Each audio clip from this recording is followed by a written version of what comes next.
Today we're here at the Osireion, and I'm standing in the northern entrance.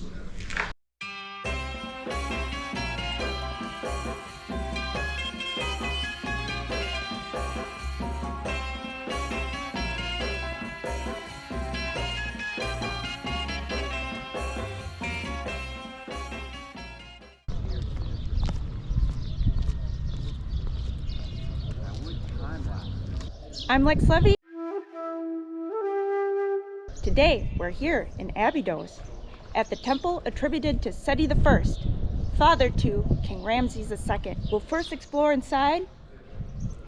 We'll pass through the 7 gates, investigate the King's List, and the quote-unquote helicopter hieroglyphics.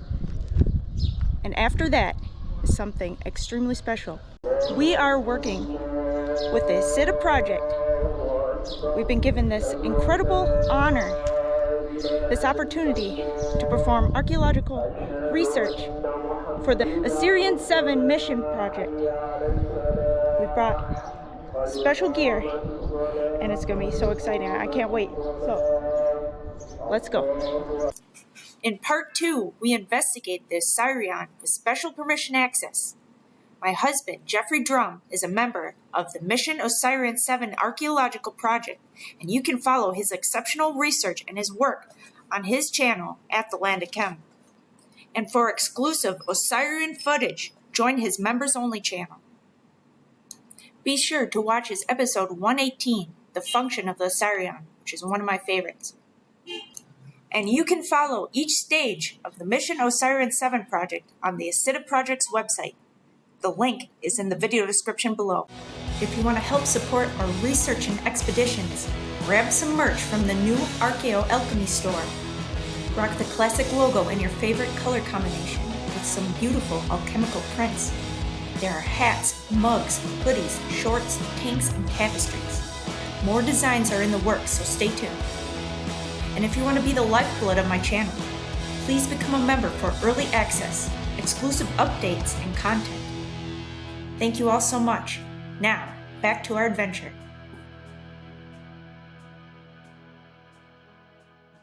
Let's explore the spectacular temple complex of Seti I. The Great Temple of Abydos, Temple of the Kings.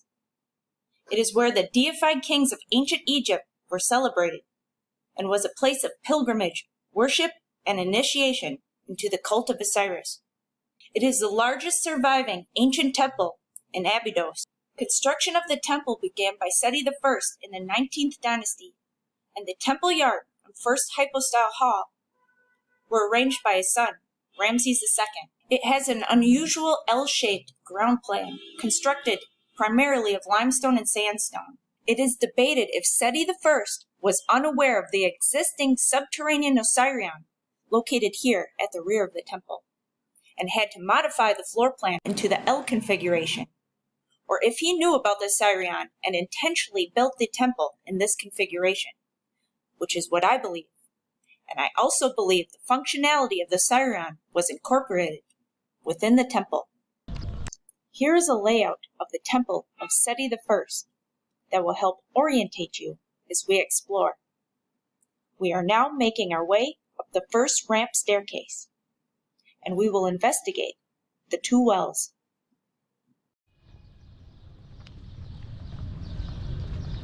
You'll see here on the left some more of this mud brick enclosure that surrounded these temple structures.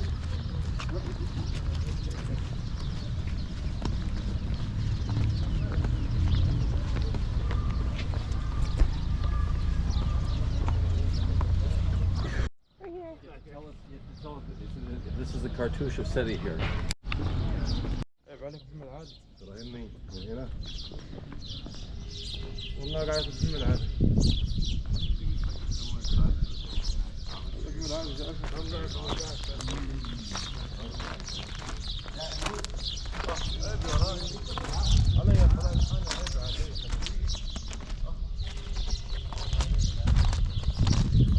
Here's one of the 2 wells.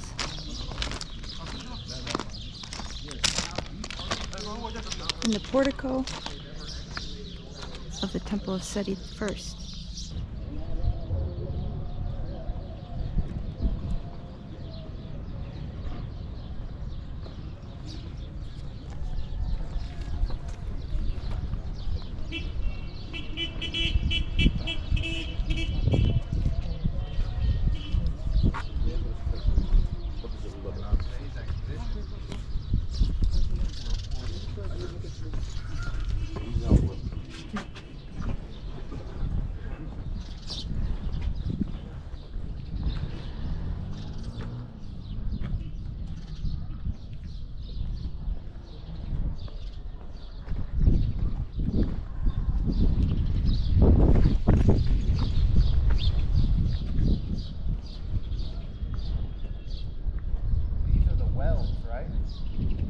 was like a well, and the second one was a room. They got polygonal. Yes. These two wells that flank either side of the entrance to the Temple of Seti I may represent the two pillars that we later see in alchemy and Freemasonry, the positive and the negative. The water source has been determined to be separate from that of the Osireion.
I'm Lex Levy.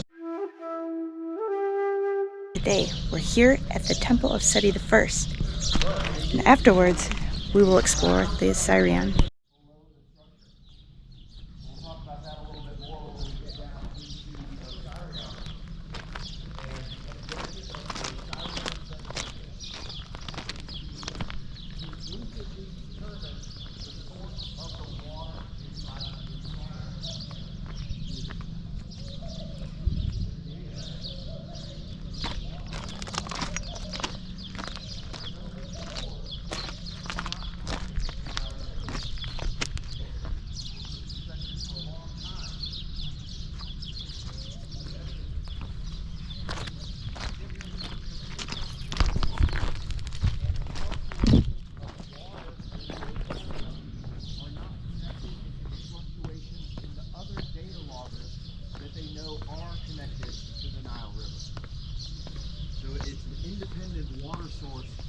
Directly below the structure, which they excavated down into the bedrock and tap in directly to this subterranean source of water.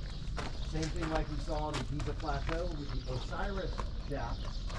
They were very meticulous about the excavation of the Osiris shaft down into the bedrock to where it would precisely tap into this subterranean pocket of water, which also doesn't fluctuate.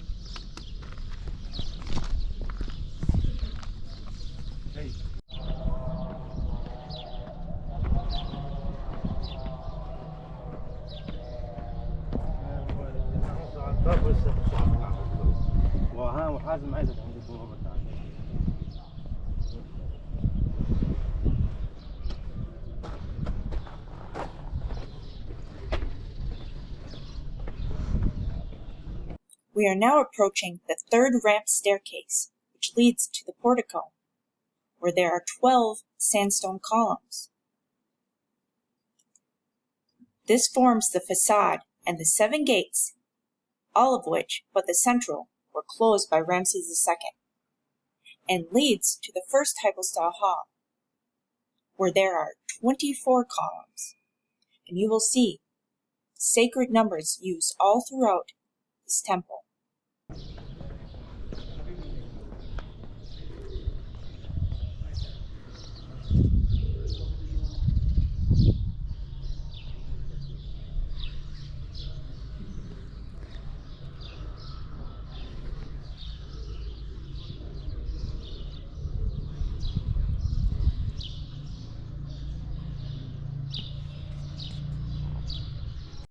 As the appearance window, the king during a specific festivals.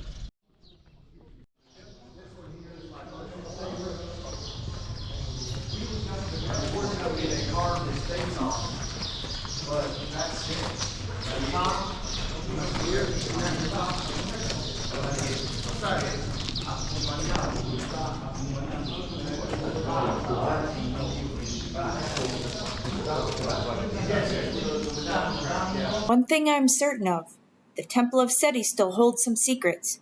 As a matter of fact, lots of them. One day, a patient archaeologist may come to Abydos to investigate all its unknown and fascinating possibilities. Maybe he will stir the enthusiasm and admiration of the entire world. Maybe with something bigger and more important than Lord Carnarvon's discovery of Tutankhamun's mortuary treasures in 1922. Seti. This is a picture of Geoffrey standing where Seti once stood, at the portico of the Temple of Seti I. Dorothy Louise Eady, also known as Seti, was the keeper of Abydos, Temple of Seti I, and was a draftswoman for the Department of the Egyptian Antiquities. She is known for her belief that in a previous life she had been a priestess in ancient Egypt, as well as her considerable historical research at Abydos. Her story is fascinating, and I highly recommend you looking her up.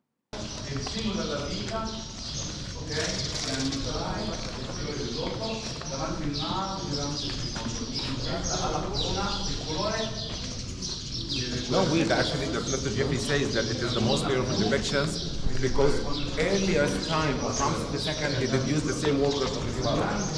So some of his art became amazing like this art. Usually gives them the simple fact. So that's the main thing here. So usually there's drama between Osiris and Set we will hear down at Etna, but just to know, Osiris is the leading of per farvi vivere per sempre. Eccola qui, chiarissima. Davanti al Dio, Rambolatti e Osiride dietro qua. Quindi il livello più alto che è Amurati, il livello più alto, ma però qui in questo tempio Osiride, che il tempio è dedicato tutto a Osiride, quindi se guardiamo bene qui c'è stata solo una più alta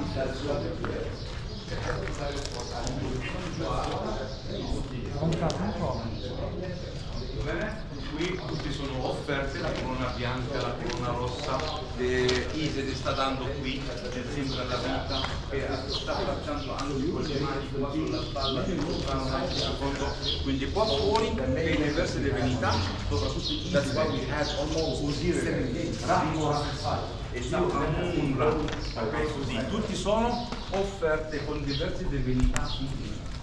Andiamo dentro.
and his wife Isis. I know him from the throne above him.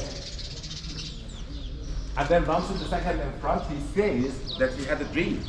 His father came to him and telling him that you must continue what I did at Abydos. That's why he will continue defending of his father. And even the son of Ramses II made the chapter to continue defending of him. Before we go any further,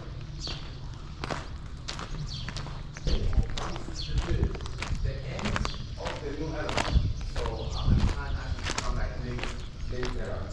We are about to pass through the first series of 7 gates, and we see the symbolism of 7 gates repeated throughout the structures in ancient Egypt. The ancient Egyptians believed that in the netherworld, the Duat, there were various gates, doors, and pylons, crossed every night by the solar boat Atet of the sun god Ra, and by the souls directed to the world of the dead. I will explore each of the 7 gates that terminate into 7 chapels dedicated to 7 gods, namely the deified Seti I, Ptah, Ra-Harakti, Amun-Ra, Osiris, Isis, and Horus. I will begin at Gate 1 here, and proceed all the way to 7. Interestingly, only Gate 5 opens up to further chambers, the Osiris Hall, and chapels dedicated to Isis, Osiris, and Horus. You can see 7 gates represented in the construction here at the Temple of Hathor in Dendera, and again at Qasr el-Saga in the Fayum Oasis, and also represented here as a false door in Karnak, the 7 gates, and next to it, the 7 keys of light. I believe the sacred number 7 could represent the 7 stages in the alchemical process, or perhaps the 7 chakras, or the 7 classical planets and their associated metals. But why is it that Gate 5 is the only way to additional chambers? Given that there are various interpretations on the order of the alchemical stages and classical planet, metal, organ, and chakra associations, I believe that the chapel of Gate 4, the largest and only gilded chapel, represents the sun, and the heart or solar plexus chakra, and Gate 5 represents the throat. This is interesting because Schwaller de Lubicz, in his book, The Temple of Man, connects the Holy of Holies in the Temple of Luxor with the throat chakra. It's Horus and Osiris.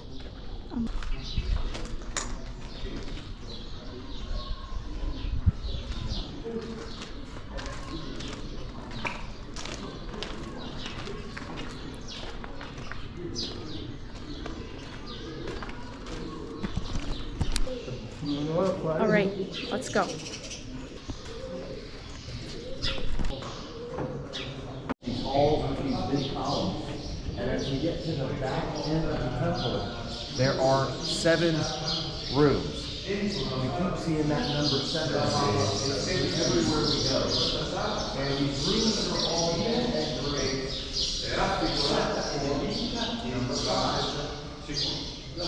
Room number 5 is the one where you pass through to the tail end of the temple.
The sunrise and the goose, and then the serpent, the cartouche, the dish with the honeybee, the wheat.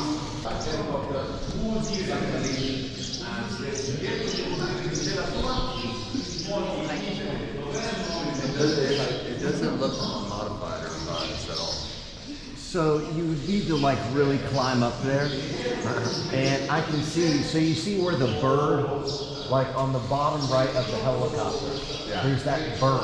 Yeah. You can see that clearly put it there's over two it. things slapped on top right there. Right. I see that. And you can also kind of see.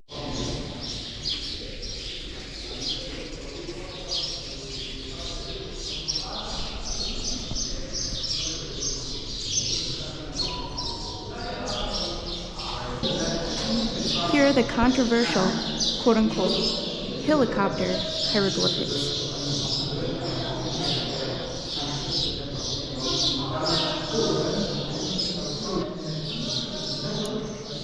The walls of the Temple of Seti I are keeping a log of the pharaonic history. Upon the death of Seti I, his son, King Ramses II, took over the completion of the temple, and he had his artists plaster over many of the cartouches of Seti I and updated it with his name as the governing king. This was a common practice during the time of King Ramses II. On a lintel in the first hypostyle hall, you can see the overlap of hieroglyphics, as some sections of the covering plaster has fallen away over time. Looking at this through a modern lens, these two layers of hieroglyphics create a helicopter and spaceship-like form.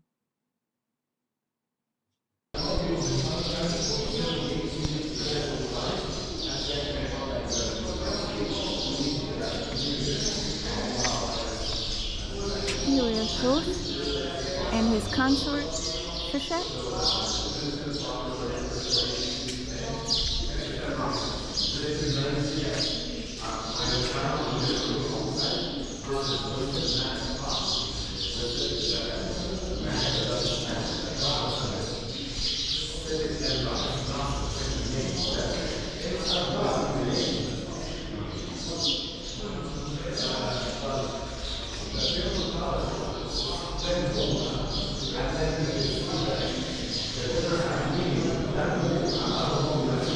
This is the 6th gate.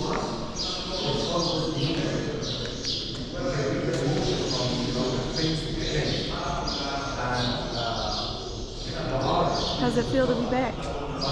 It's awesome. I'm excited for the Osireion.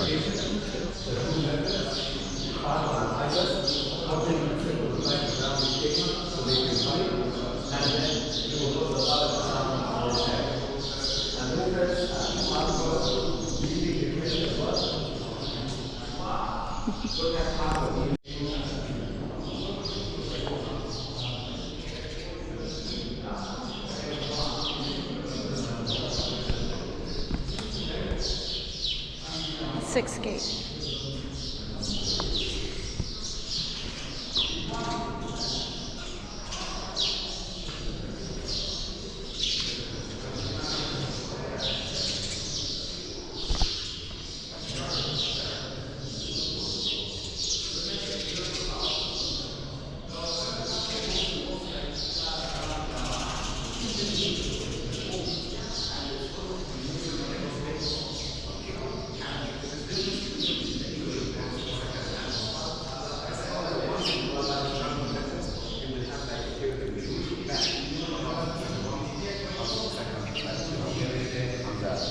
unlike the gods. So it's easy to know the difference between Seti and his son Hot. And by the way, Seti is still considered to be the most expensive one available. So we're sold that to be around some Kind of like the temple guards that you see here, Abydos, the rest of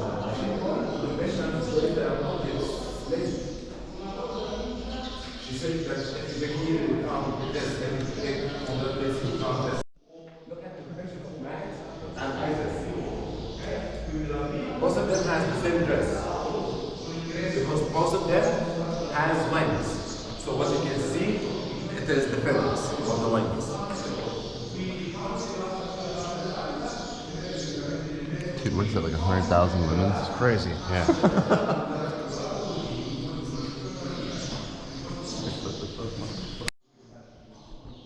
And then the king, he raised that jet belt.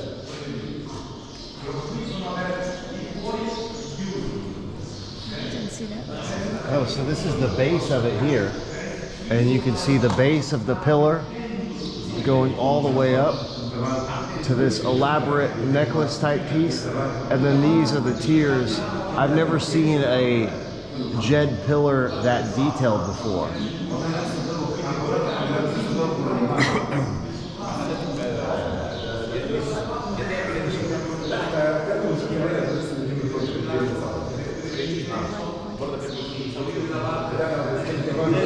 And that's the end of the pillar. And then it starts with this piece here. And then it goes up, you can see the horizontal beams here. And at the top, these horn type features. The highest point is broken off. So this is restoration. This piece up here is restoration. So I bet you there was a point that went all the way straight out of that. I think that's by far the most elaborate depiction.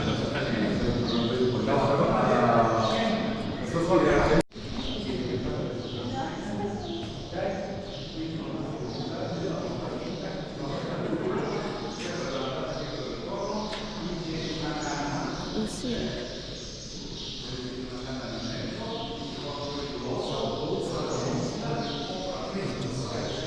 This is the place of the method. The temple is supposed to end with one method, but here it is 7 ones. So the first room we just left, it was the father, Horus, and here you can see his mother, Isis. And the reliefs all over the 7 shrines shows us that the king will put the door outside and put the seal up, seal the doors, and then you will enter the place of the shrine of Isis. You will burn the incense or the perfume in front of it.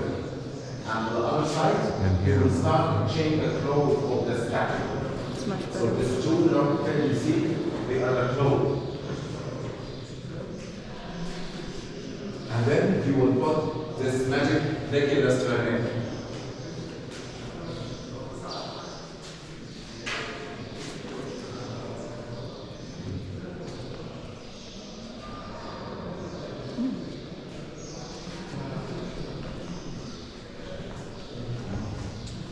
And then you do the same thing here as well. At that part of the room, you will start to put the new cloth on the statue. And as soon as you see the king raising his finger like that, so it is the perfume, the incense. You put the oil to her head, and then we can see the depiction of the false doors, which usually used for the souls.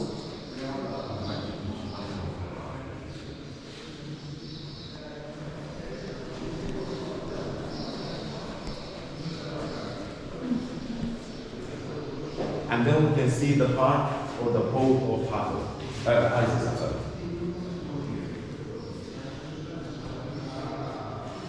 So those nearly the same reliefs you're going to see it on each room.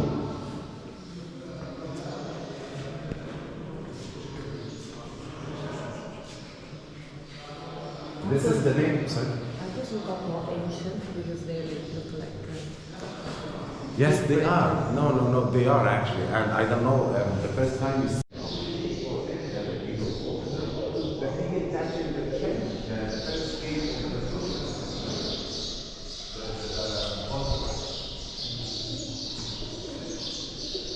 This is the 7th gate.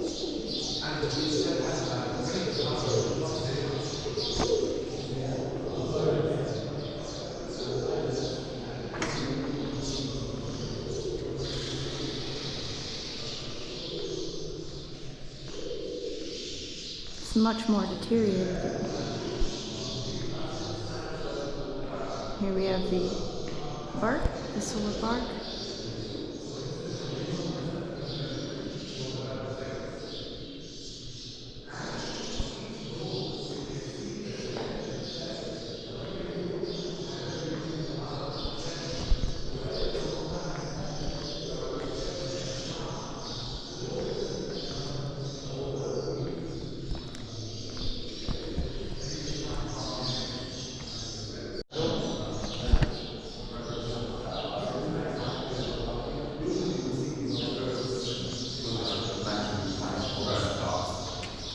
and usually the stars has 5 parts, like the human figure. Okay. Here among that will become sometimes among men, the fertility god. So you can see among that with 2 feathers, among men with 2 feathers, but with this male genital as well. He's the fertility god. Right. There's something interesting about this depiction of the solar bark. So if you look up here, you can see that there is a metal box or something like that in the middle, but then this white piece is being held by this little guy right here, and it almost looks like a white piece of cloth. So whatever was being carried in this solar bark is being wrapped with a piece of cloth to sort of cover it. Because there's something, this white shape here looks like it's wrapped around and covering up whatever this is. And this little guy here, it's not a guy, it's probably like a clip or something that was holding that cloth. The same thing on the other side. This is interesting, Jeff. It's kind of like I did there with the 2 on top of the other, but there's no mouth. And then that's the lotus. So do you know what is this supposed to mean? Well, it's simple type, but it's a hard time. Right. With the name of the king. It's Like closed lotus and then open lotus.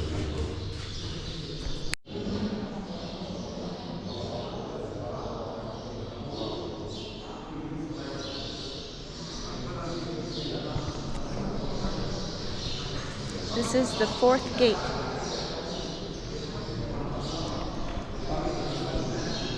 The Golden Gate.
Different parts?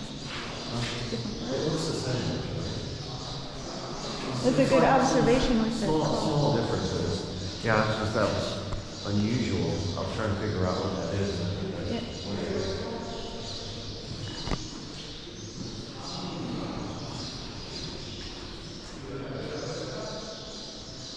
This is the third gate.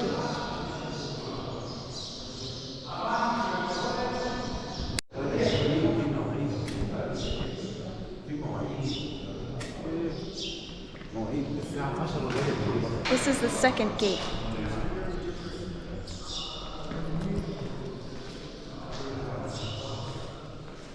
A lot of restoration here.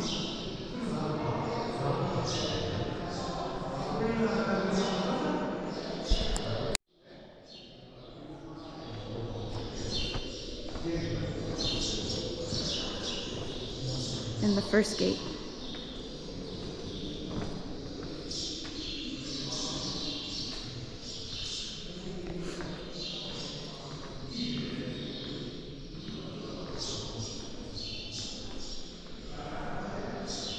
Looks like a king's list.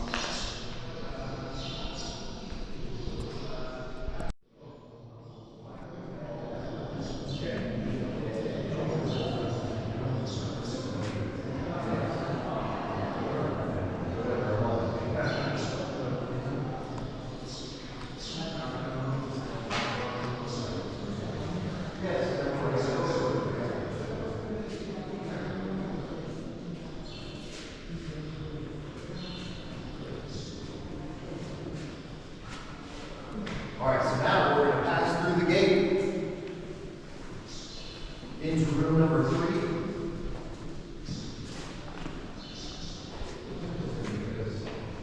This is a chapel of Nefertim in Sokar. You missed it.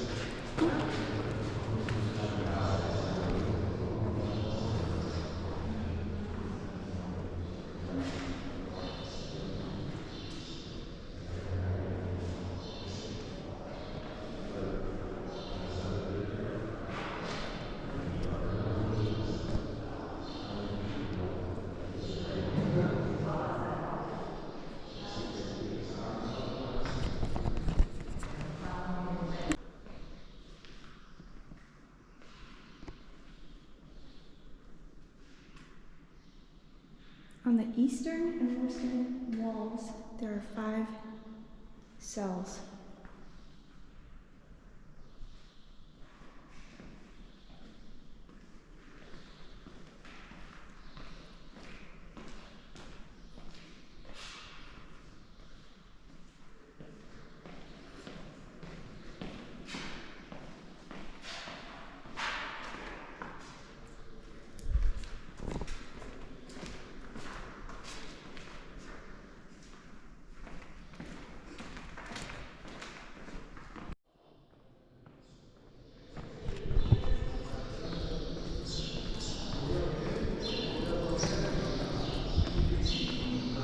First gate.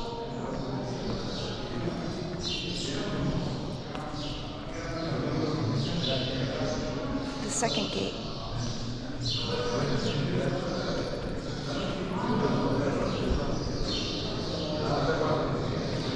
The third gate.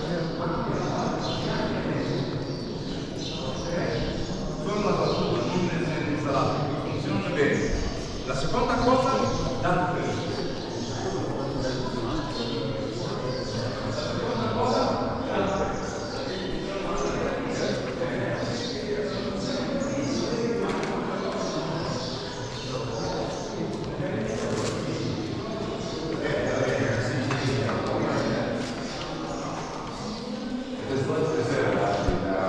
Osiris child.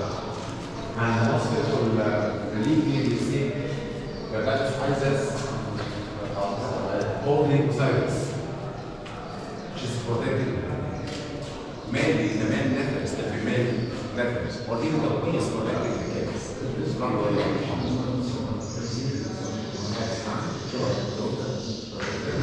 and God is Yes, sir. No. I just protecting her husband, Osiris, holding him with the wings. All of the ancient Egyptian ceremonial magic was ritualistic practices that involve various tinctures. Again, it's all alchemy. And how is he putting something through the It body? looks like he's either spraying something on that fire or stoking fire and blowing some smoke into the room, either purifying those relics or some sort of, Richard and I were just saying that all of the ceremonies were ritual magic and alchemy where they believed that these incense smoke or the sacred rituals would cleanse or purify or bring the spirit of the gods into the relics and all this kind of stuff. And the development of alchemy, and I'm not sure if this really goes back to ancient Egypt, but the development of alchemy was more than simply the production of gold. The idea was that by going through these rituals, you would gain power, and not only for this life but in the afterlife. So it was a way to enhance your power. And this is again why the pharaoh and the priests are at each other's throats. So the big veil of the word alchemy is that it is practical chemistry enshrouded in the veil of human spiritual transformation. Right. So especially during the medieval period, doing science was very much prohibited. And if you were a scientist practicing practical chemistry, it would very quickly get you burned at the stake. So what they had to do was shroud this developing science of practical chemistry under the veil of spiritual alchemical transformation. They weren't actually talking about physical chemistry.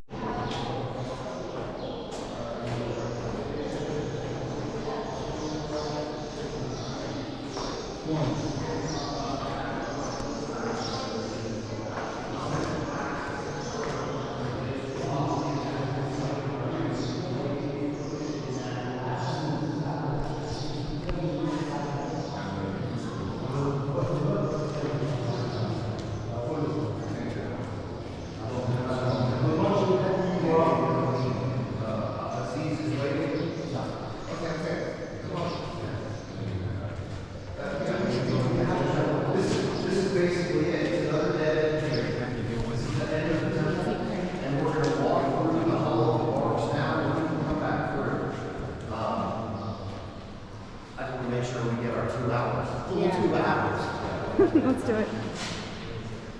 Hey, Oliver, can we come back through on the way out? Can we come back through here?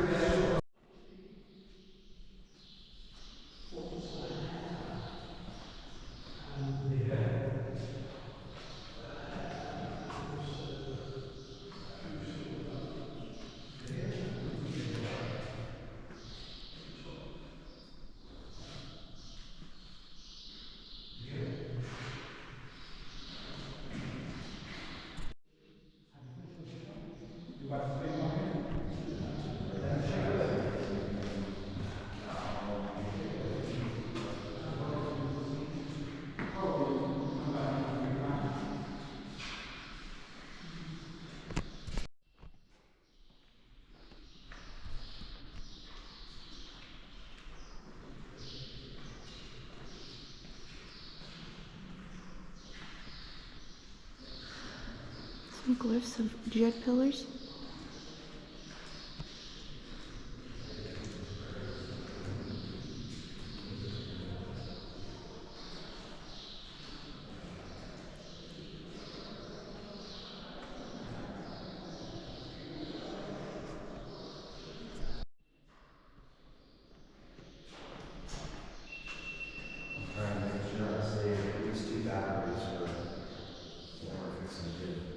Yeah, I was, Can we get some pictures before we leave?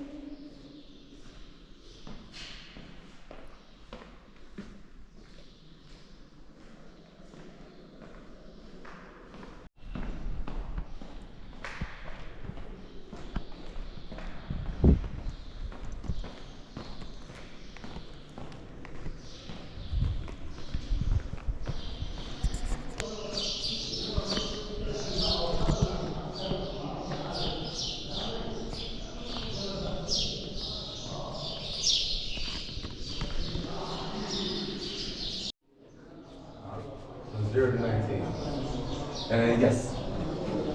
Yeah, this was Ramesses' desire to basically put a genealogy On display, just so everybody did. Yep.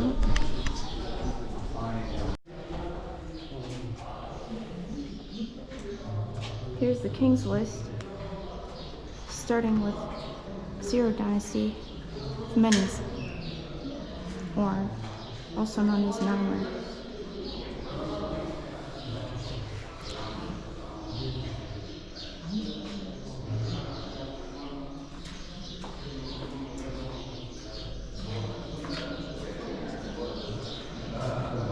This is the Abydos Kings list, and it was a part of a ritual in which the spirits of the ancestors were invoked. The names of the past kings and queens were not deemed worthy or excluded. It was important for the ruling king to emphasize that he or she was the legitimate descendant of a long line of rulers, and therefore the uncontestable legitimate king of Egypt. The cartouches of the kings are organized chronologically. The top register starts with Menes, or Narmer, on the left, and on the far right, Seti I. 18 Heracleopolitan kings and the first 4 kings of the 11th dynasty are not mentioned, as well as the heretical king Akhenaten. Usually hunting has a religious meaning. They are hunting the evil souls, the bad spirits. I like how they draw this net and then Yes. put the net around and they pull it and it closes like that.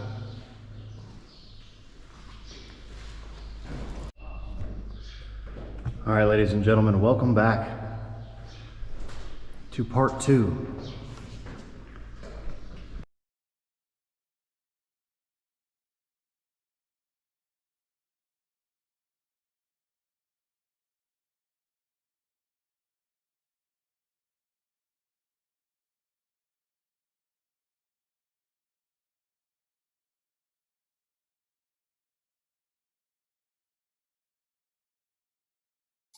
This image shows the Osireion's location in the temple complex. Its axis aligns with that of the temple and the enclosure wall pylon entrance. The entrance to the Osireion is via a tunnel from the north enclosure wall. This enters a large chamber on the main temple axis. A 90-degree turn to the east down a sloping passage leads to the main part of the Osireion.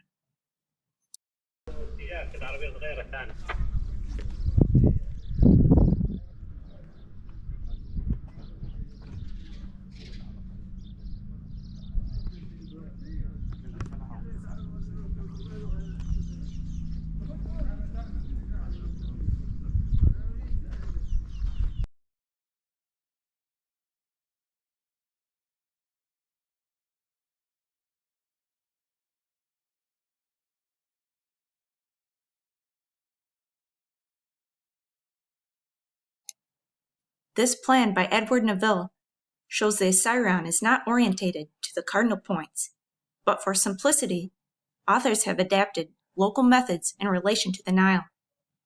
As to the orientation of the complex, Petrie believed that it has a connection to the royal tombs of the earliest dynasties. In Felton's plan here, he provides a key to the type of stones used in the Osireion. The walls in Central Island are made of sandstone, and behind the walls, the structure is completed in limestone. The large pillars and their beams and the roofing stones are made of granite. Here are what remains of the Osireion, also called the cenotaph of Seti I. This impressive structure is a marvel of ancient Egyptian engineering and is a subterranean part of the temple complex built by Seti I.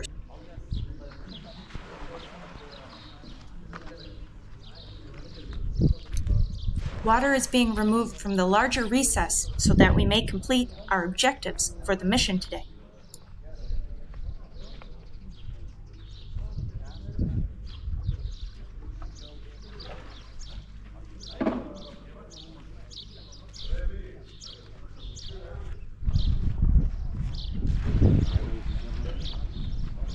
During Margaret Murray's 1902 excavations, she discovered a brick arch entrance under the northern enclosure wall and the two chambers at the southern end of the entrance corridor.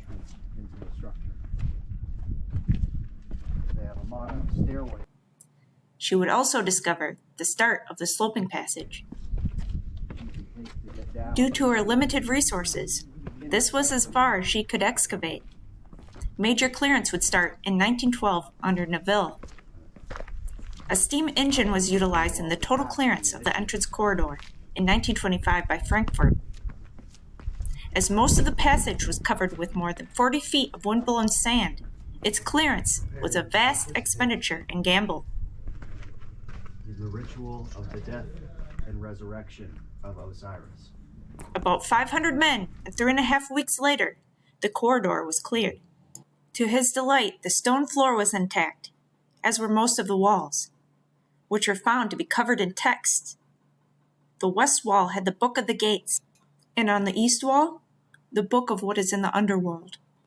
Originally, the corridor and the chambers would have been roofed with stone beams, but they were robbed in antiquity. Thankfully, the Antiquities Department took advantage of this clearance and built a roof along its length to protect. Okay.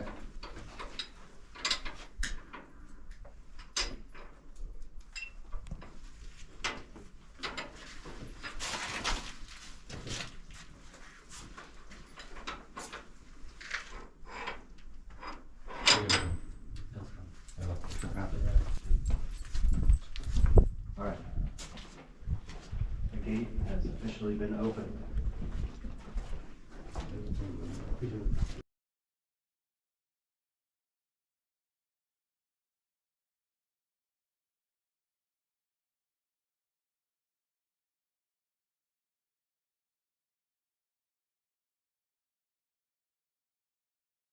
Stone portion of the entrance corridor.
I am very, very excited. It's not often that I get this pumped.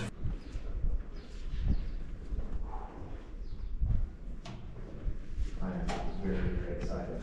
It's not often that I get this pumped for on-site expeditions, but this is such a unique experience for me to be able to participate in this mission to investigate the source of the water underneath the temple. It's a big moment. You guys get to see it live on camera.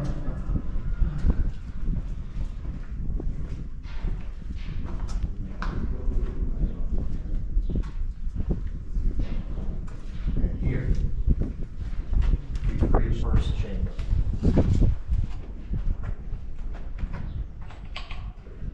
And as I mentioned in my video, as we initially reach this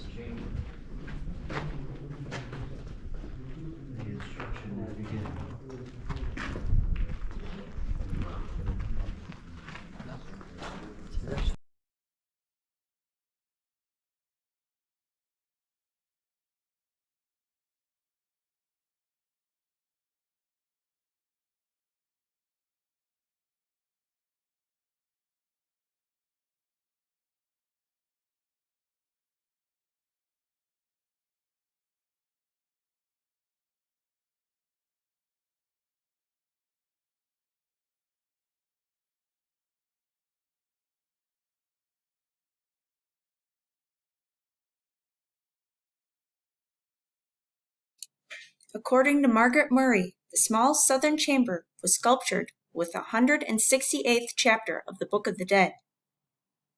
This chapter, we are told, is devoted to the worship of the gods of the 12 caverns, or the divisions of the night, by the king.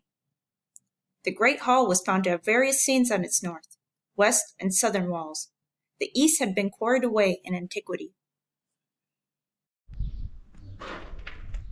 That this chamber does indeed have good acoustic properties.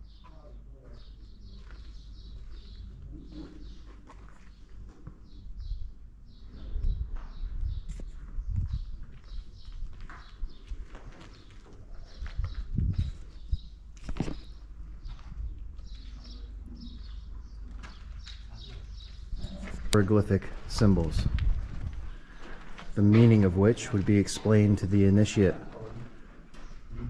prior to the death and resurrection ritual.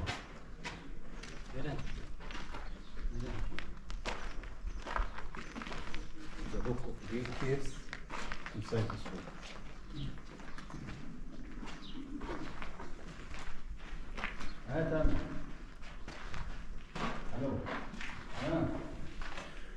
And the ancillary chamber, as anticipated,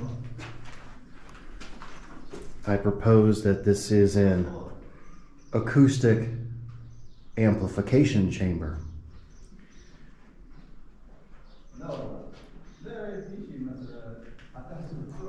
And that hypothesis was prior to me ever stepping foot inside of this structure. But I'm sure you can hear it on the camera that this chamber does indeed have good acoustic properties.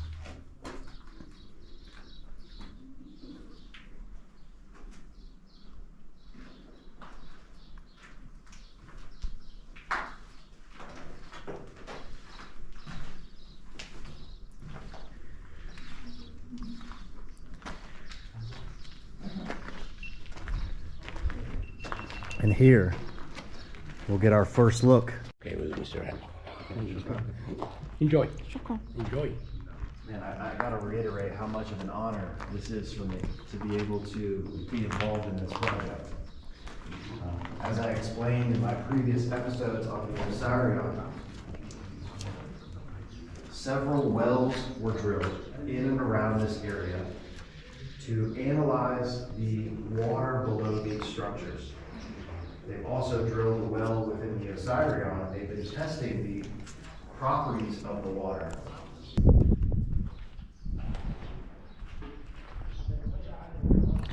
And here we have the first transverse chamber. So this part of the structure would have originally had a roof. You can see the remains of the roof here.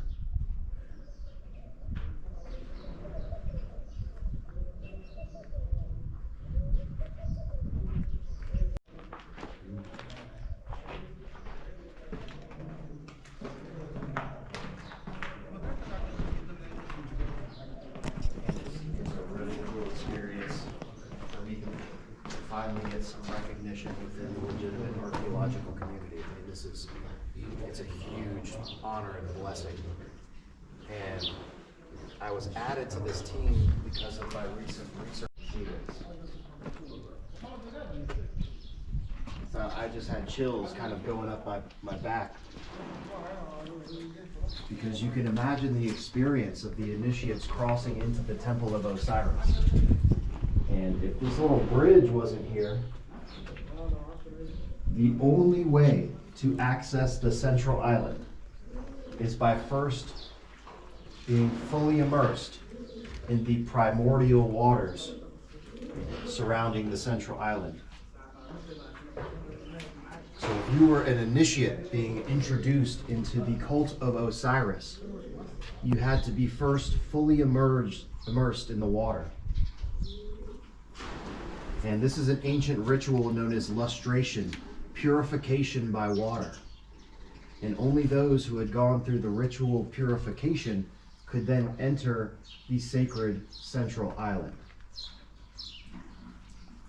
And of course, this is why I also believe that there are very special properties to this water. And the location for the Osireion was selected intentionally to tap into this subterranean water source, which they have now proven is independent from the Nile River. So this temple is literally sitting right on top of an isolated body of water. And they built this temple so that it would tap directly into this very unique source of water that still fills the temple. There's water flowing in through the recess from this area. So we brought an endoscope. And we're going to do some camera. We also brought our LiDAR scanning equipment. So it's kind of a big reveal for the equipment that we've been integrating into our research. We've seen some previews of the LiDAR scans that we've been obtaining from various artifacts and structures. This is a 3D model of the Osireion by Keith Hamilton, and it gives us an idea of the layout. We just traveled the entrance corridor. We examined the inscriptions of the Great Hall. This is the southern chamber. We walked down the sloping passage, past the first transversal hall, and crossed the purifying waters of the moat. This is a cross-section model by Keith Hamilton. There have been experiments to determine the true depth of the Osireion Central Island. In 2004, in an archaeological mission headed by Westerman, a probe was descended to a depth of 8.4 meters, but it did not reach the solid foundation layer. Then, in 2007, Westerman directed a seismic survey to determine the depth of the central island of the Osireion. The result was about 15 meters below its surface. Studies of the Westerman mission also showed that there are cavities and voids inside the central island, which purposes are unknown. These seismic studies showed that the Osireion rests in a deeper pit than previously thought, and that during construction, the pit would have extended into the floor plan of the Seti temple to provide sufficient space for the work. For this reason, the foundation and lower levels of the Osireion must have been built before the Seti temple. 3 interesting conclusions derived from a 1992 geological survey concerning the water at the Osireion are: 1. The source of the groundwater within the Osireion is not directly due to the Nile itself, but to an aquifer of fossil water, which drains from the east side of the western desert towards the Nile Valley. 2. The level of water within the aquifer is unpredictable. 3. A particularly high Nile level can impose itself on top of the local aquifer, thus bringing into play a second variable in the potential height of the groundwater within the Osireion. The existence of a possible conduit that might be connected to the Osireion and passing under the Seti temple has yet to be proved and awaits further excavation. In 1992, the Seti I and Osireion Project attempted to test the existence of the conduit using ground-penetrating radar. However, the soil conditions they encountered made it impossible to detect anything below 2 or 3 meters in the area surveyed, which was well above the likely depth of the hypothesized conduit. It is thought that this conduit was designed to take water from the Osireion in order to maintain an even water level within the Osireion channel. This postulation fits well with the unpredictable water levels of the natural aquifer.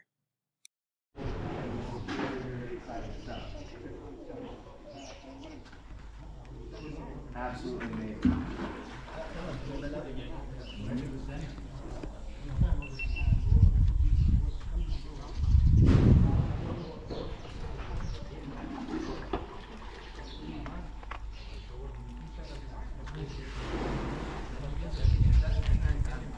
We are now standing on the island of the central hall. At the heart of the Osireion is the large recess where water is being removed for investigations.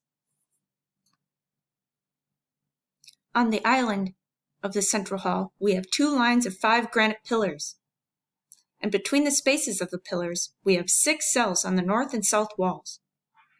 On the east wall we have 3 cells, and 2 cells on the west wall. There is a total of 17 cells. To learn the esoteric connection of this number, watch my husband's episode 118.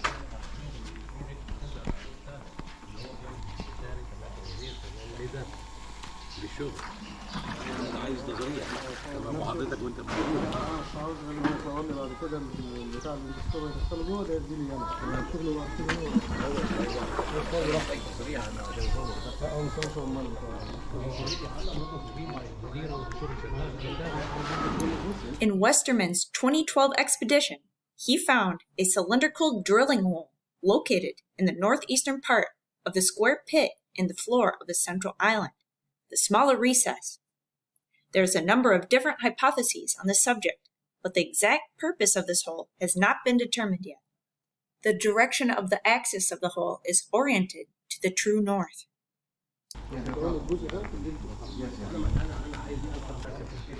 يا أستاذ هاني يا أستاذ هاني تمام أنا اتكلمت معه.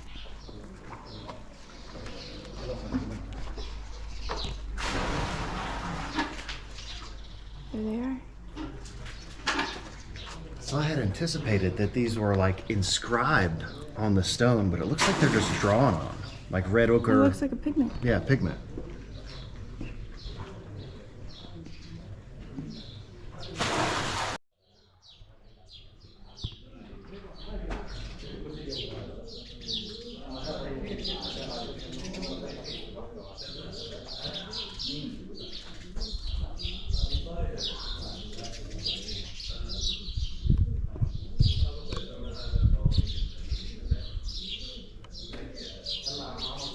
These are examples of what appear to be red ochre paint splatters. Let's take a closer look. What we have here is the work of a graffiti artist. Some have speculated that perhaps Pythagoras had made the pilgrimage and is responsible for this graffiti. This work was likely done when the interior of the Osireion was inundated with sand, so that the artist could reach these heights. There's actually multiple attempts at the Flower of Life symbol. Here we see 4 in this frame.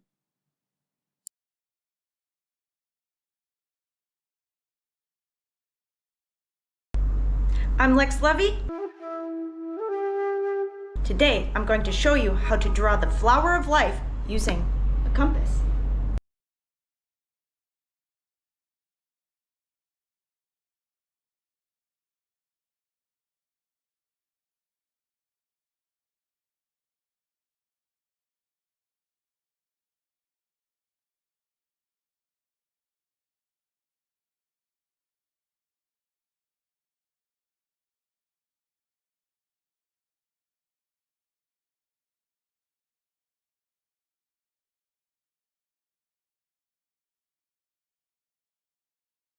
door here was originally completely sealed. You can see the limestone blocks here. Another anomalous construction feature of the Osireion is that the second transversal hall originally was closed off without entrance.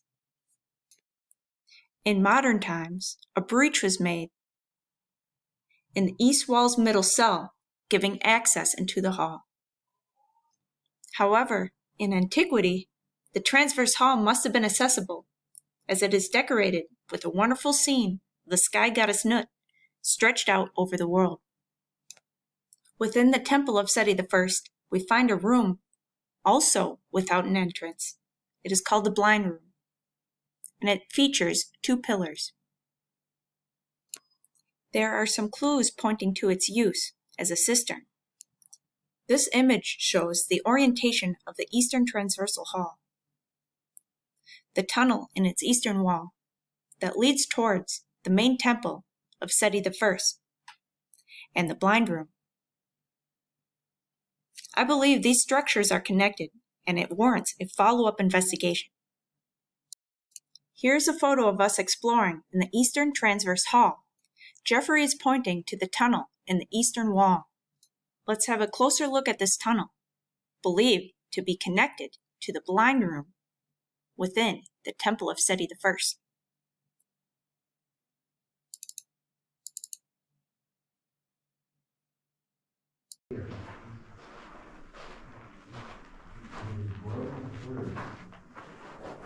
Access this transverse chamber on the backside. This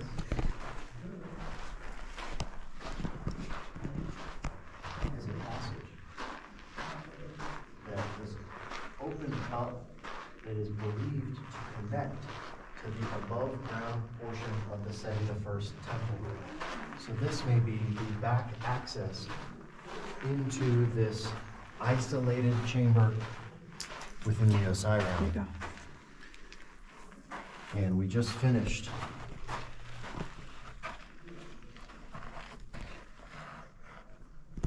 and that certainly looks like it's just filled with rubble and debris back there that could be cleared out. Yeah, and then this area here, the brick, it's also patched. Certainly indicative of that there may be a passage leading into this back transverse chamber. You see that there are hieroglyphic inscriptions on the ceiling of this chamber. Here we have the goddess Nut.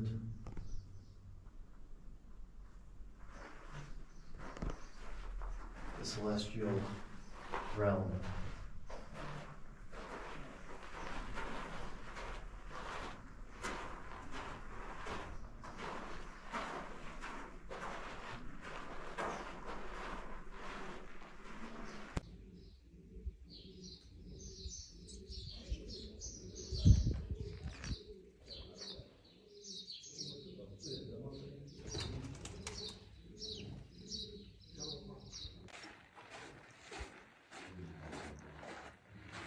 That is believed that this goes back to the Seti I temple.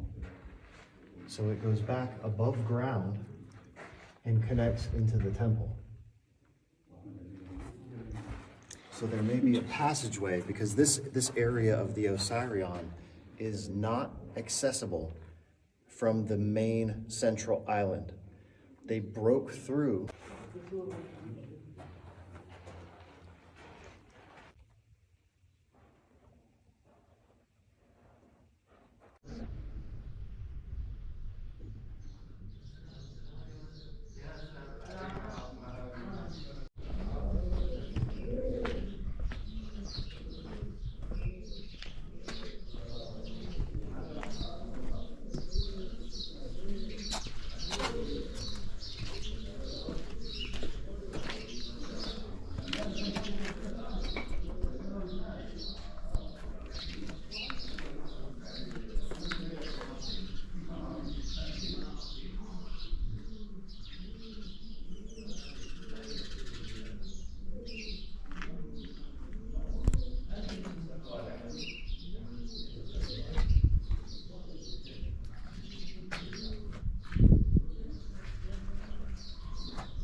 All right, so in my previous episode on the Osireion, I proposed that these 17 cells are emblematic of the death and resurrection of Osiris occurring on the 17th day of the month.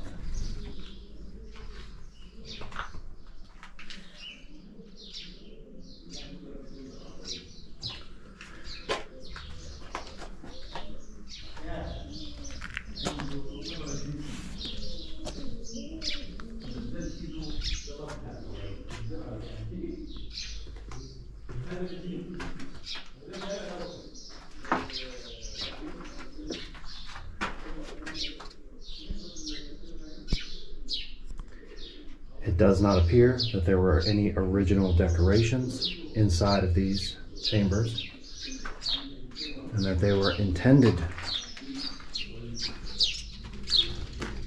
to be undecorated.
And you can see from this configuration here that these cells are not intended to be accessible.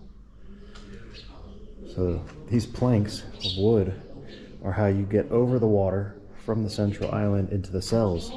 But there's no way to get from the island to the cell, and this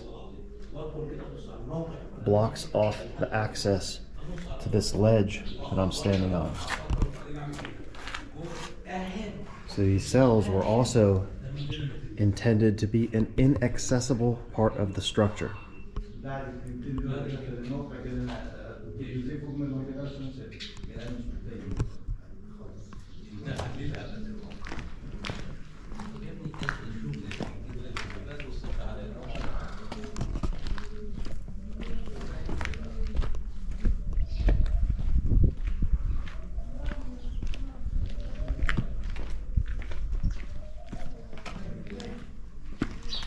So if it wasn't for all that algae and stuff down in there, this water would be super clear.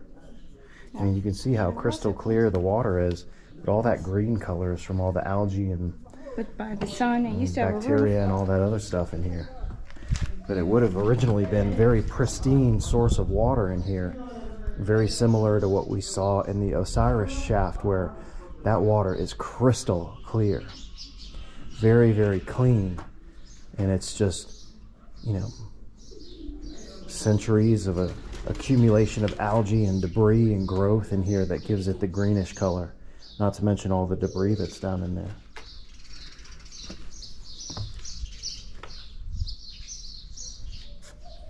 Careful, babe.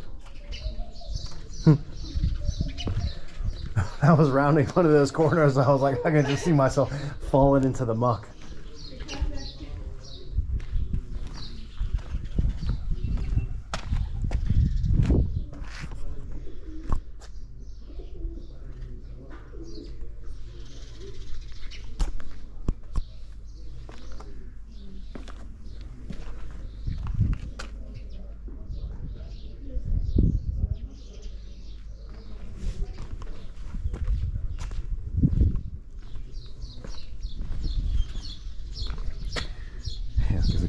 Going around these corners is,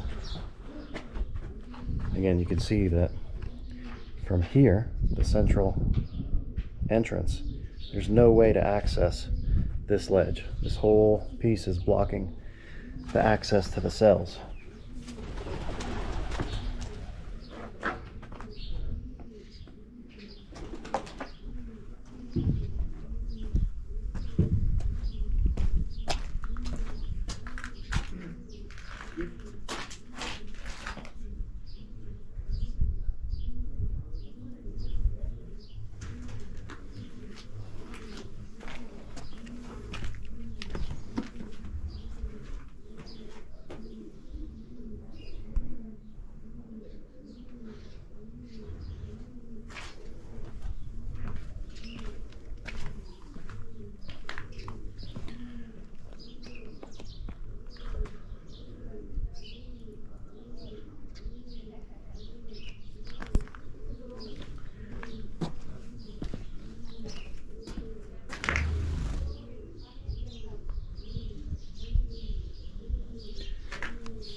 And now I'm going to take some LiDAR measurements. It's made of sandstone on the roof, and the remaining portion is limestone.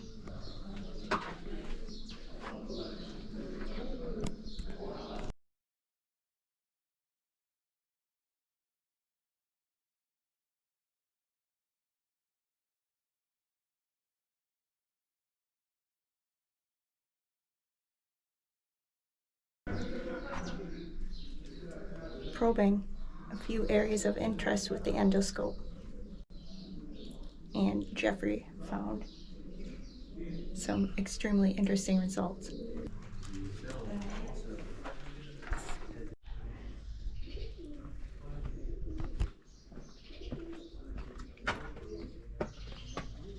And you can see housings and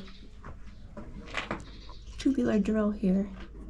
It appears that these once had a door or doors.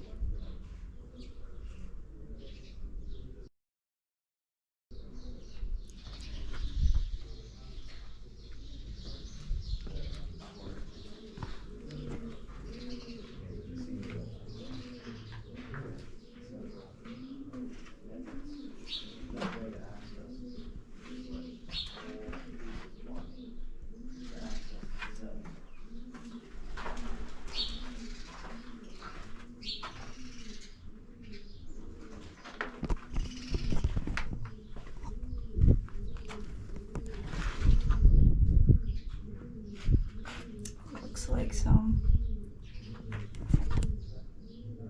hornet's nest here. I saw some huge ones flying around earlier.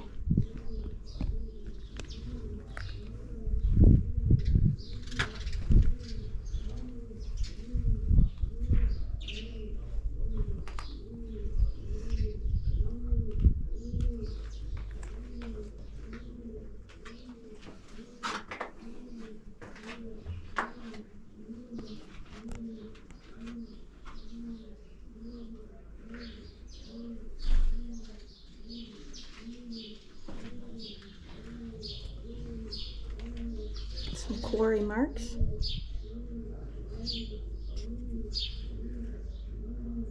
And these pillars, trilithons, made out of red granite.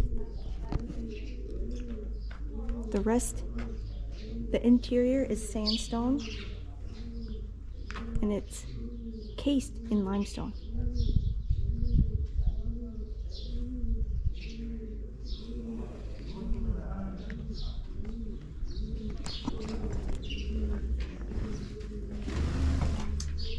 Home for some birdies.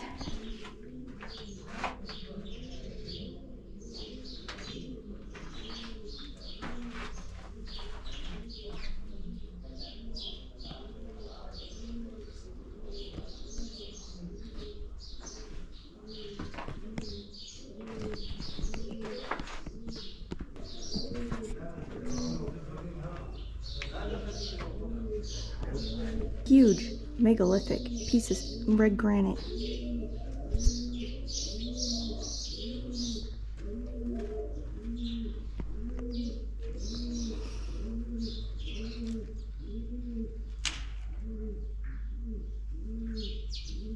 The structure once was roofed with colossal pieces, little pieces of red granite. It is now exposed to the sun, and that is why there's so much algae growth and debris. This is a reconstruction of the Osireion by David O'Connor. Here, the top of the Osireion is depicted as an earthen mound.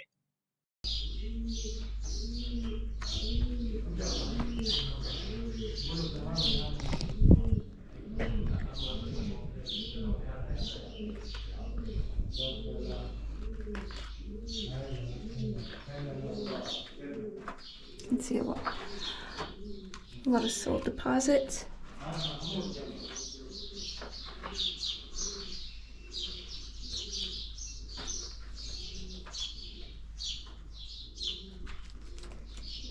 Hey, babe. Yeah? Got 5 minutes.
Alright, one thing I want to point out, it does appear that there was a door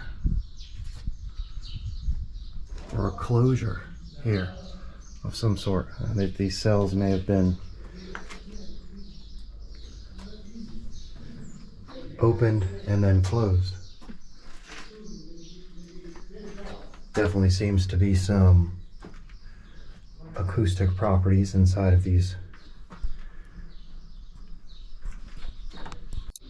Who would have thought that at 10 meters underground, there would appear a structure such as this, surpassing in grandeur the most colossal Cyclopean edifice? What a strange country this Egypt is. We were beginning to believe that we had found all the great structures and that nothing more remained to be discovered. Who can say that this region does not conceal beneath the ground some majestic work of the most ancient Egyptians that may bring surprises as astonishing as those of Abydos? Edward Neville, 1914.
Okay, so Richard specifically, and for those of you that aren't familiar, you don't know what we're doing, right?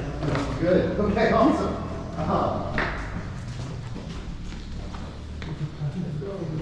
This And can we go into the main entrance? Yes, we will. Original entrance? We will. Okay. So now this structure. شكرا. هلو ماشي انت كنت من هنا تسيبوني انا حددت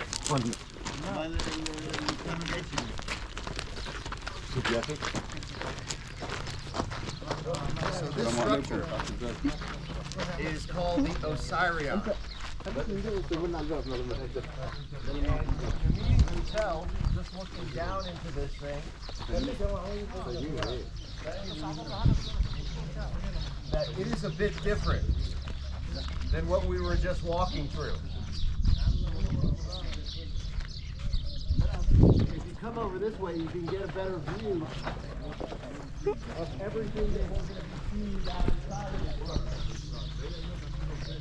Okay, so everything on the inside of the temple was all sandstone. These huge pieces are all red granite.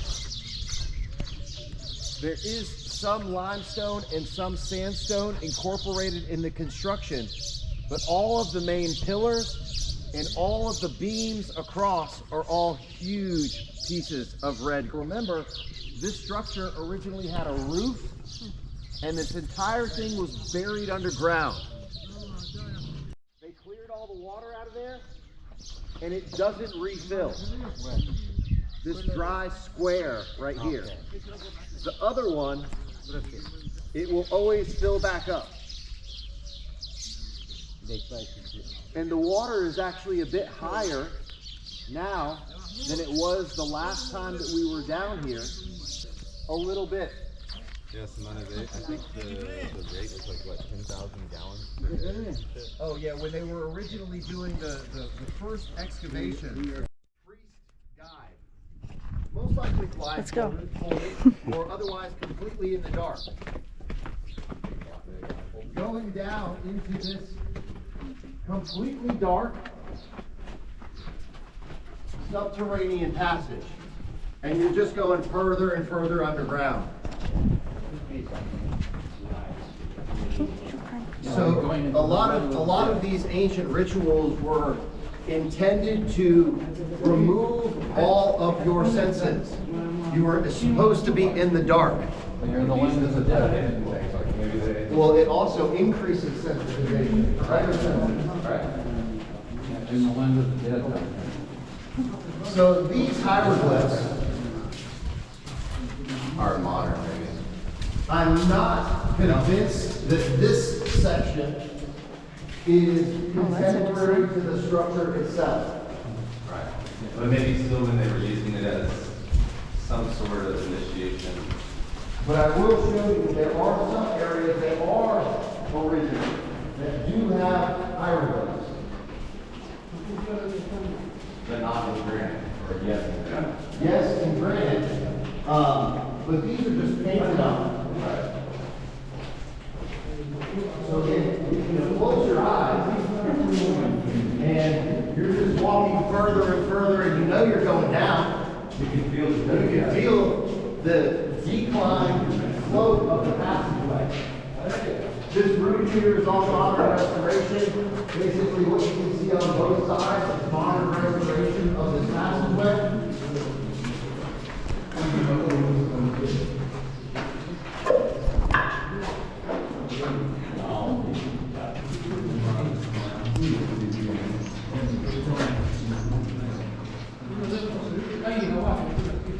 So now we get down here to the first chamber. You see some hieroglyphs that I think could be contemporary to the structure.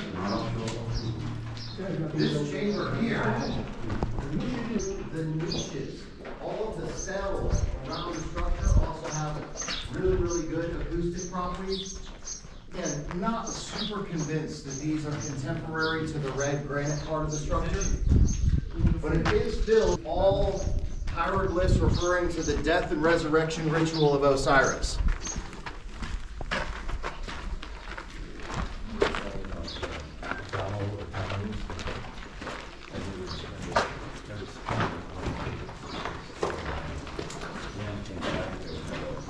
So in here you can see that the hieroglyphs have been carved in either later editions or remodeling to the structure. And now we get into the real bones of the structure, where you start to see absolutely massive pieces of stone. And even grass growing up out of them too. Yeah, no, I mean, there's subterranean water all below this thing. So anything that has a good root can get down to water. These pieces are sandstone, but then we transition over here into granite. Okay, so again, as we were saying, you come down the processional entryway. Everything is in the dark. You're led by your conductor here, and he just helps you right into the water. Because you cannot access that central, and I said that if you ran and jumped, you could get there. Nah, you ain't making it. Yeah, unless you're an Olympic long jumper. Yeah. It doesn't matter how fast you're running, you're not jumping onto the central island. So the only way to get to that staircase is to take the plunge. Take a little swim. How deep is the water? So they have excavated down. They put a drill down, and I believe it was 30 meters that they went down. So that's 30 meters. No, it's filled with mud now, but the water goes way down. And it does look like it's circular. Way down. So there is some movement, and you can see here, this is one of the data loggers. This pipe here is one of the drill cores that they drill down into the mud. It does not, they have never hit solid rock. The deepest they could go was they ran out of drill bits. And I believe it was 30 meters. So here you can see that there's a stairway leading up out of the water onto the central island. So these are all single pieces of red granite. All of these pieces are, I mean, absolutely immense pieces of red granite. I would struggle to say that even anywhere on the Giza Plateau you see granite pieces this size. Close, but this is something incredibly special that they did down here. So you have to remember, in the excavation of this thing, you first had to excavate the pit and know that you were intentionally tapping into a source of water below the structure. Okay, so that's civil engineering challenge number one, is if this thing is constantly filled with water, how are you building the foundation? Do you smell gas? It's just the smell coming out of here. It smells like eggs. Yeah. There are sulfur compounds in the water. We have chemical analysis. So this is the ongoing investigation. So they have chemical analysis data. They have water fluctuation data. All that is indicating that the source of water below the structure is completely independent. Right. So, but it's different from the brackish water. It does have salt content. Okay. Yes. So that's maybe why they first initially assumed it may have been the Nile, and then they... So over in this corner over here is one of the holes that we've been investigating. You can't see it now because every time that they clear this water out, more comes in through the hole. And it's over, the hole's over here? Correct. And we also know that the water in this pit is not connected to the water around. Really? It doesn't come from... So this is another mystery of the hydrodynamics that are going on in this structure. So the next thing we'll look at over here, everybody... Okay, so Billy Carson, again, is absolutely full of shit. He is the biggest liar in the entire alternative ancient history community. And I heard him say verbatim that the flower of life in the Osireion is molecularly engraved with a laser into the stone. That is a verbatim quote. He said molecular engraving. What does that even mean? It doesn't mean anything, because if you look up here, it's drawn on in paint. Yeah, what is this? This is the flower of life in the Osireion, and it is drawn on with red ochre paint. It is graffiti. Right, just like this stuff. What? Oh, I didn't never notice that seen they were on those. both sides. Yeah, The but they are on both sun's sides. down I've only seen usually one of them. Yeah, in no way is this original to the structure. Yeah, no. Very interesting speculation about what was going on with the Wow, monster. look at the red granite ceiling. There you go. Yeah, I can smell it. But they've also proposed that this was possibly light, that there was a fire burning here. Oh, that'd be fucking sick. So nobody knows. Very astute observation. So within the, I don't know if you're actually familiar with my work, but I talk about subterranean methane deposits. That's also been suggested in the group that possibly methane was coming out of here. And you could light the methane and have a burning blue flame inside of the structure, which would be cool. Sure, okay, you don't want to be breathing that in for a long period of time.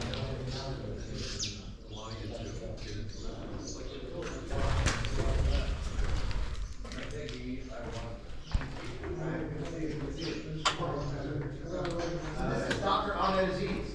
He's my colleague, I guess, but one of the leads between, so James Westerman, Jim Westerman, was one of the first to really start digging into the mysteries of the Osireion and investigating the source of the groundwater.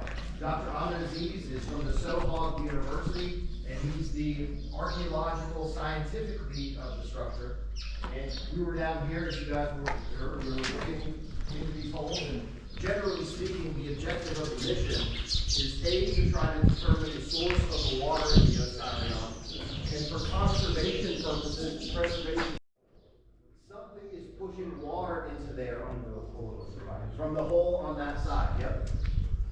So now we can walk down in here real quick, and I'm going to show you the transverse chamber. And the unusual thing about the transverse chamber is that this area of the structure was inaccessible while it was in operation. They had to break through. There was a door here, and this area was closed.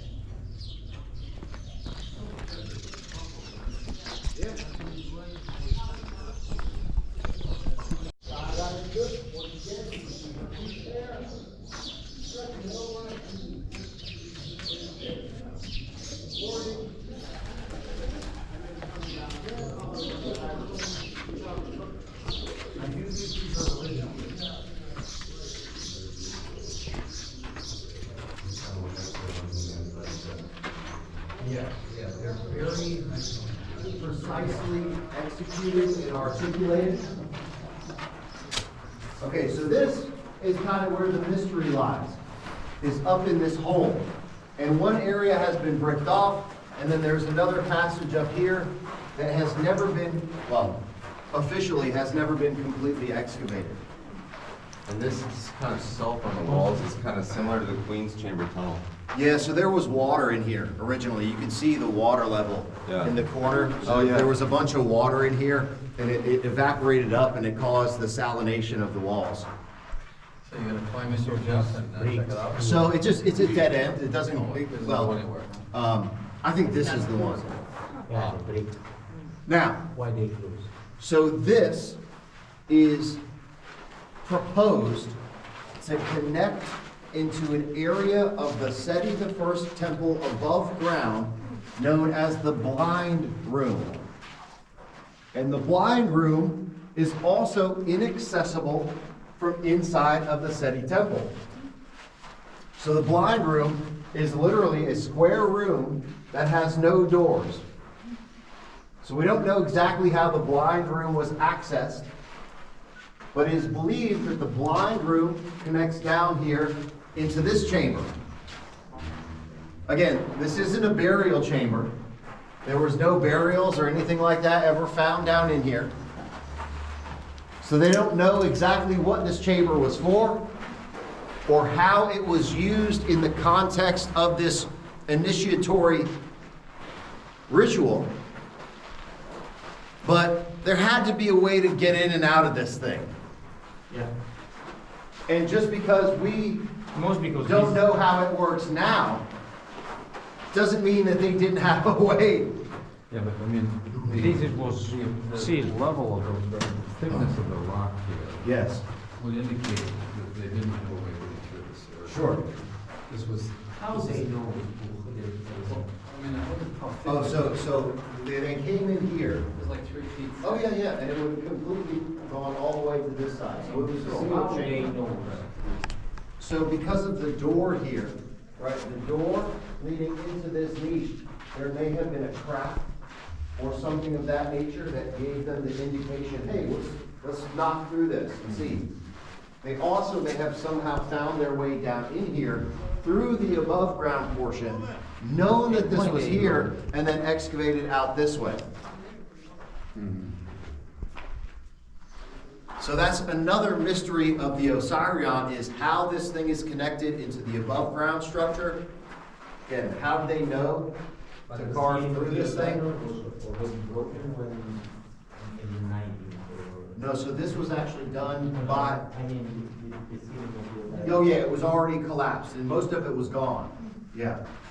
And there's a lot of rubble that is kind of moved through the entrance area that had already fallen down, but they used to take stones away and use them for other construction. So a lot of that stone was repurposed.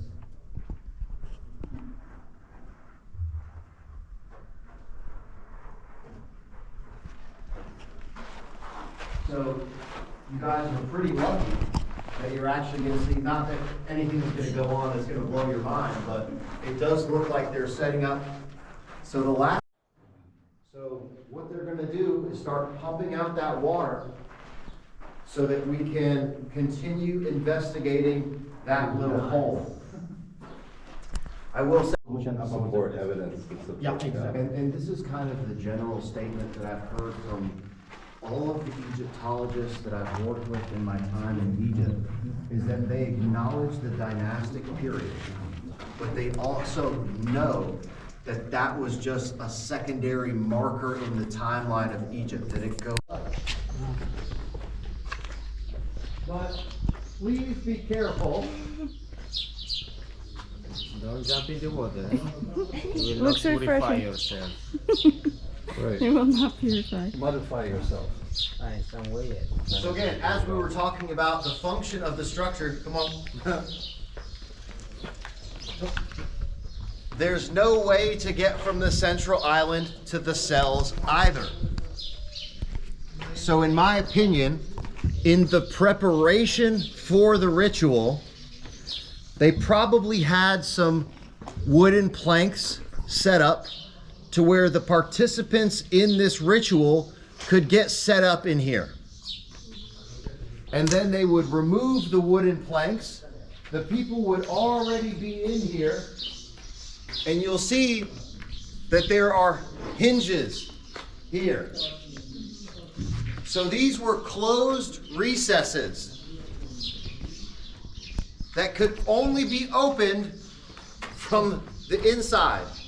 I'm here at the Osireion in the first transverse hall, and I'm going to show you one of the in situ ceiling pieces. You can just make out faint pigment that remains.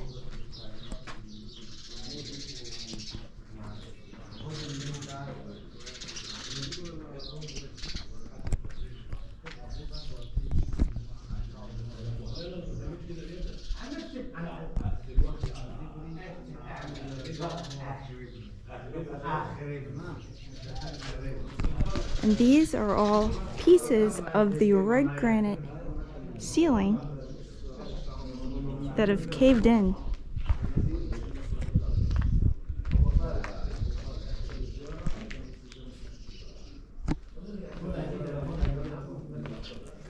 Oh, you can just make out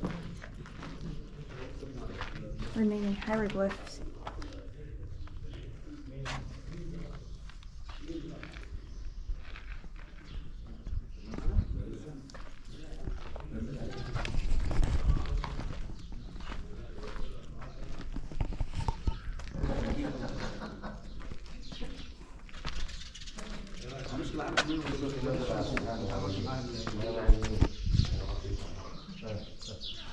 May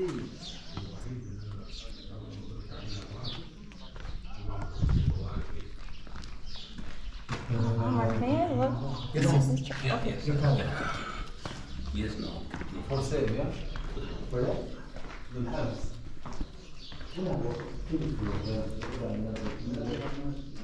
I'm Lex Levy. Today we're here at the Osireion.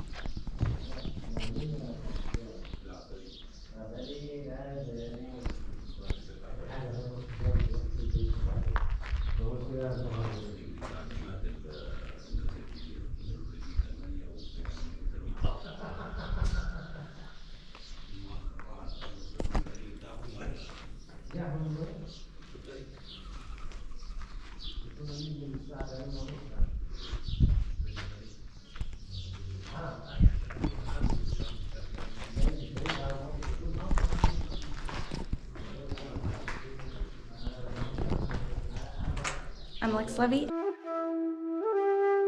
Today we're here at the Osireion, and I'm standing in the northern entrance, which would have been where the initiates would first enter into the subterranean Osireion.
It's a basin.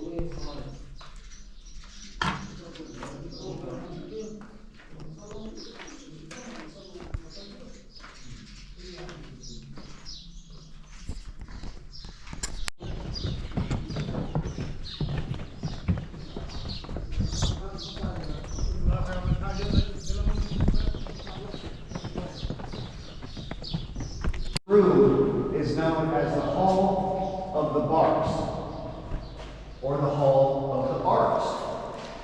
And you can see something very different about this chamber compared to all the rest of them. There are work spaces, desk height, counters, where there appears to be some fixtures that were placed down inside of these. That's true, I've never seen those in the other ones. This is a very, very rare feature of these temple sites, is having a physical space where some sort of work is being performed. Because these are very clearly desk height. And they're made for people to be here doing something. Of course, I like the idea that this is a laboratory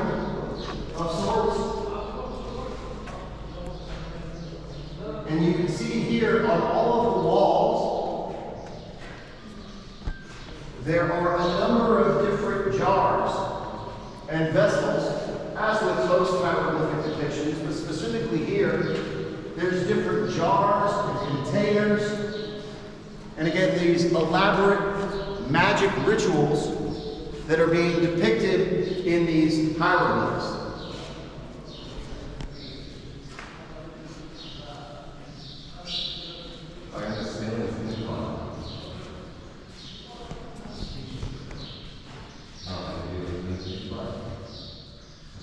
This is the room that was the particular favorite of Geoffrey Seti. She got a lot of her inspiration and visions from inside of this room.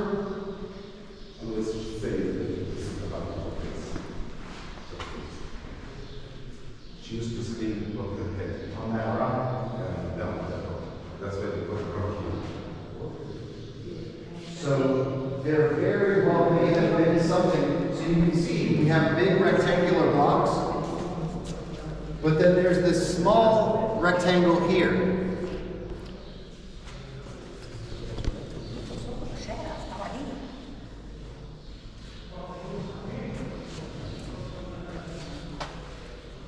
She used to sleep here. So,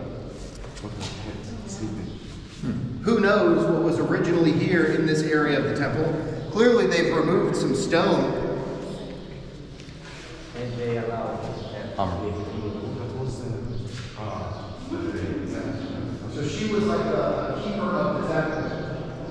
So these guys with the Abydos outside, she was one of those. So she basically lived in the temple and maintained the site. So she lived here.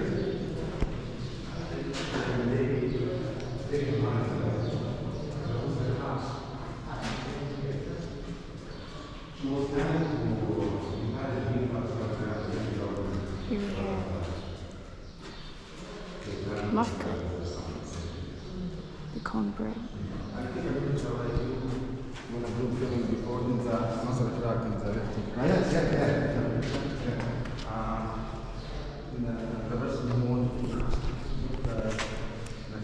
Here we have Temple of Crosses. It doesn't work. Yeah, you have to have the right connection. Yeah. So here, we've been pointing out these kind of Templar type crosses, very early Christian additions to the structure, where they came in here and painted over things that were already here. So those aren't original to the structure.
So my first time in here, you stand at the desk and put yourself into the mind frame of the priest or the ritualist alchemist that was working here at his desk. And, they're looking up at hieroglyphs on the walls, and you have some labs. Good enough for writing as well. Something as mundane as just guys sitting here writing. Standing, yeah.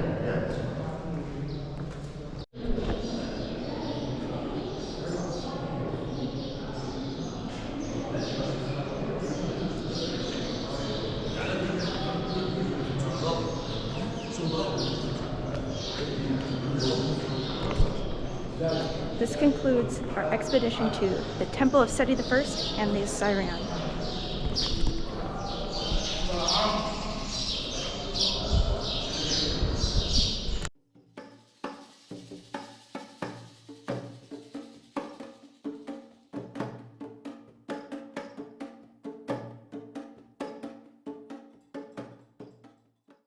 If you want to help support our research and expeditions, grab some merch from the new Archaeo.alchemy store.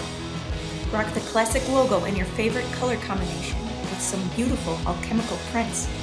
There are hats, mugs, hoodies, shorts, tanks, and tapestries. More designs are in the works, so stay tuned. And if you want to be the lifeblood of my channel, please become a member for early access, exclusive updates, and content. Thank you all so much. Now, back to our adventure.